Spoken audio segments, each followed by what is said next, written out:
Bonjour à tous, bienvenue donc dans cette nouvelle vidéo.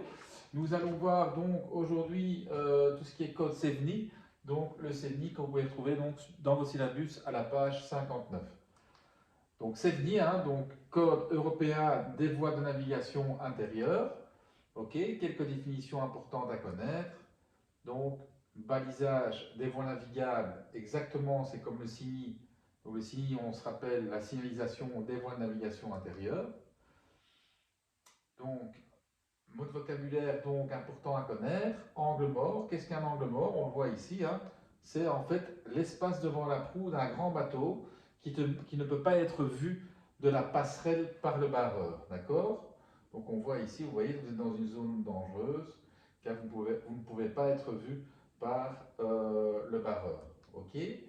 On dit généralement que ça peut aller jusqu'à 350 mètres. Donc essayez de bien rester toujours à tribord et à bâbord donc, du grand bateau. Le balisage des voies navigables intérieures, que vous pouvez retrouver donc à la page 62 de votre syllabus. Donc vous vous souvenez, le sens conventionnel maritime, donc si on vient de la mer, le balisage doit rester identique à celui des chenaux intérieurs.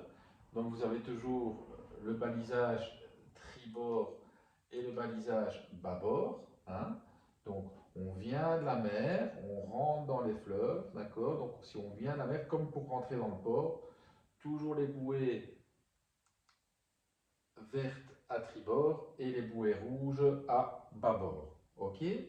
Dans ce cas-ci, vous voyez, vous descendez le fleuve, donc on navigue dans le sens contraire du sens conventionnel maritime.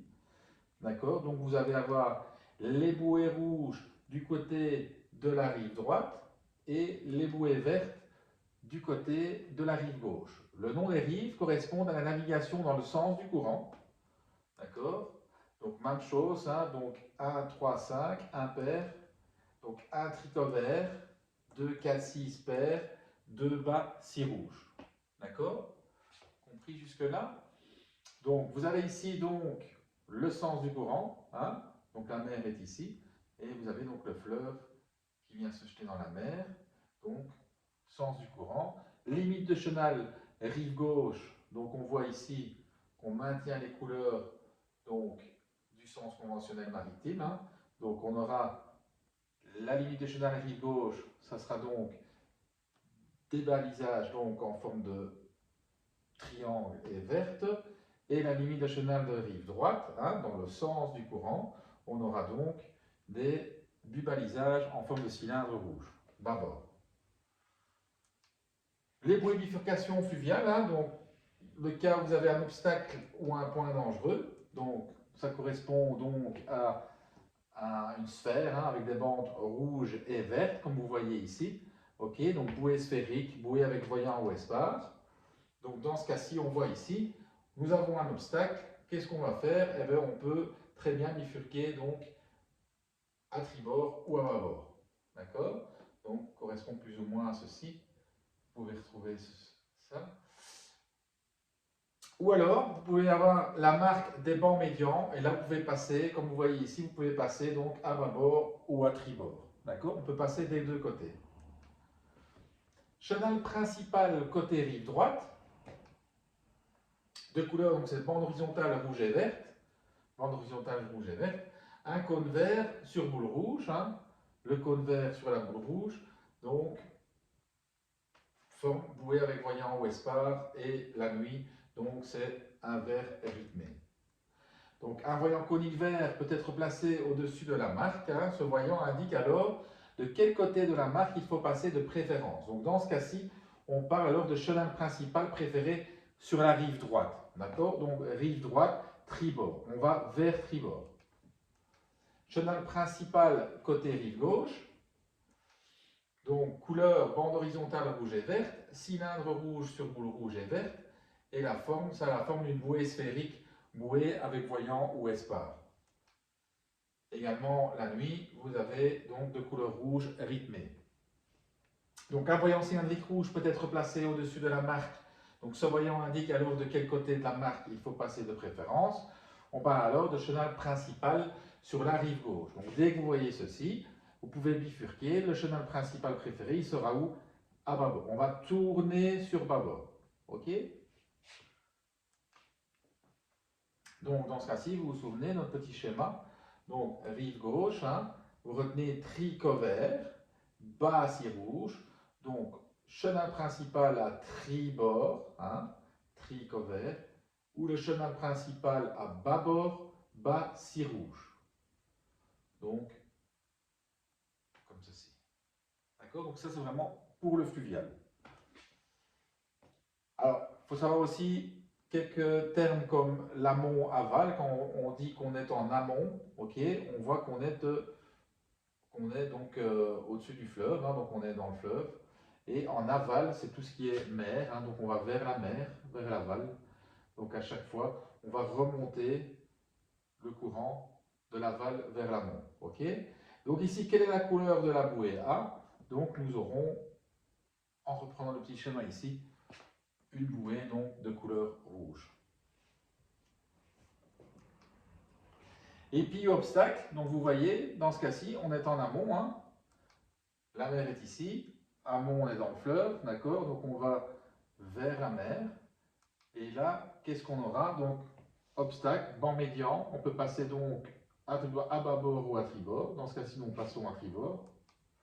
Et donc vous avez donc des berges, hein, et vous avez donc la signalisation pour signaler donc sur la rive droite la présence d'obstacles.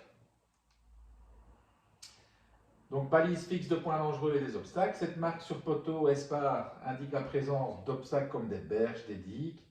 D'accord, donc comme on l'a vu dans le schéma précédent. Hein. Et vous avez également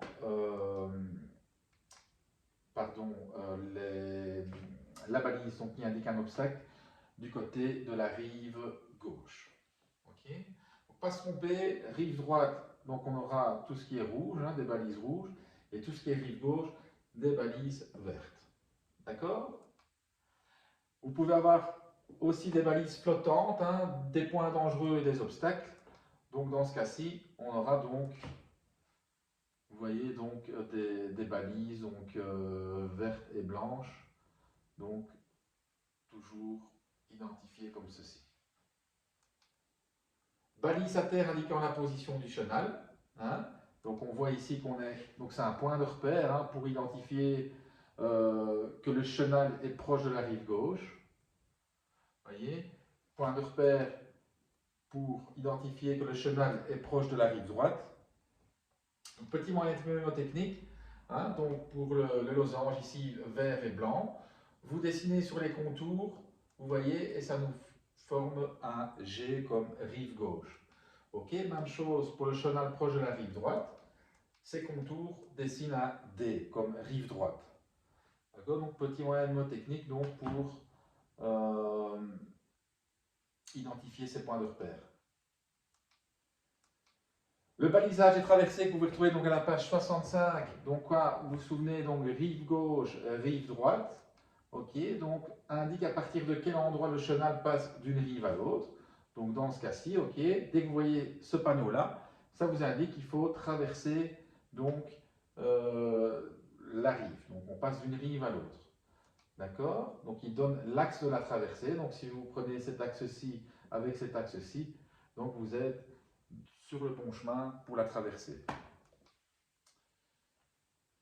Ok, donc balise de traversée rive droite hein, et la balise de traversée rive gauche. Ok, peut être équipée d'un feu jaune à éclat ou à occultation à caractéristiques paires. Ok, excepté deux éclats. Même chose pour la balise de traversée rive gauche, peut être équipée d'un feu jaune à éclat ou à occultation à caractéristiques impaires, excepté trois éclats. D'accord? Donc ça c'est pour la nuit. Le balisage de traversée, donc indication d'une longue traversée. Donc vous voyez, on vient doubler le balisage. Donc c'est vraiment une longue traversée. Donc on voit ici, on passe de la rive droite vers la rive gauche. Donc on voit, on va venir prendre son axe pour faire cette longue traversée. Donc c'est doublé. Donc forme un alignement marquant l'axe d'une longue traversée. Les feux jaunes, donc le feu antérieur et le feu postérieur ont le même rythme, d'accord? Donc ils viennent chaque fois avec le même rythme. Les autres balisages sont identiques donc au balisage maritime, hein, donc tout ce qui est marque cardinale, identique. Marque de danger isolée, identique également. Et vous avez tout ce qui est les marques d'OSAN, Donc c'est également identique qu'au balisage maritime. Les balisages supplémentaires donc pour la navigation au radar. Hein, donc vous avez, ça améliore donc les repérages radar des piles de pont. Okay. Installation de réflecteurs radar sur des perches ou des bouées équipées de réflecteurs radar.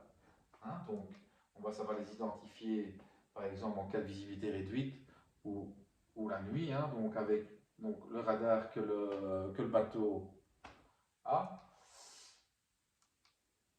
Le balisage par perche avec réflecteur radar, vous voyez, donc c'est un mât fixé dans la pile de pont et soutenu donc par un haubans. Balisage des lignes aériennes, donc il faut savoir que ce sont des réflecteurs radar fixes, hein, donc fixés sur la ligne aérienne et elles sont distantes donc, de moins de 50 mètres à chaque fois. D'accord. Et donc ça donne au radar, hein, dans le bateau, ça donne au radar une série de points pour identifier donc la ligne aérienne, la nuit ou lors de visibilité réduite. Vous voyez, donc sur le radar, on va avoir des échos, donc ça prouvant qu'il y a bien une ligne aérienne. Réflecteur radar sur flotteur jaune, donc vous avez ici le réflecteur radar par paire, d'accord, près de chaque rive, donc rive droite, rive gauche, on a à chaque fois réflecteur radar par paire, et donc chaque paire donne comme image radar 2 points l'un à côté de l'autre pour identifier la ligne aérienne. Les marques de crue, hein, donc marque 1, marque 2, marque 3, avec chaque fois le niveau de référence. Et bien, qu'est-ce que les marques de crue? Donc c'est mis en place sur les rives, hein, pour les réglementer. Donc lorsque le niveau de l'eau atteint la marque 3, dans ce cas-ci, hein, la navigation donc devient interdite.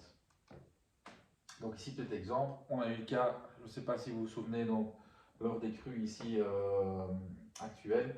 Donc, dès que l'eau monte à cette référence 3 ici, la navigation donc, peut être stoppée et interdite. Okay. Les autres marques donc, vous donnent droit à une certaine réglementation que vous pouvez trouver donc, avec l'administration. Balisage des zones interdites ou réglementées, hein, donc nature de l'interdiction précisée par des documents écrits, des cartes, hein, et des indications sur place. C'est généralement mis en place par l'administration compétente. Et bien voilà, donc je vous retrouve bientôt pour une prochaine vidéo. Merci.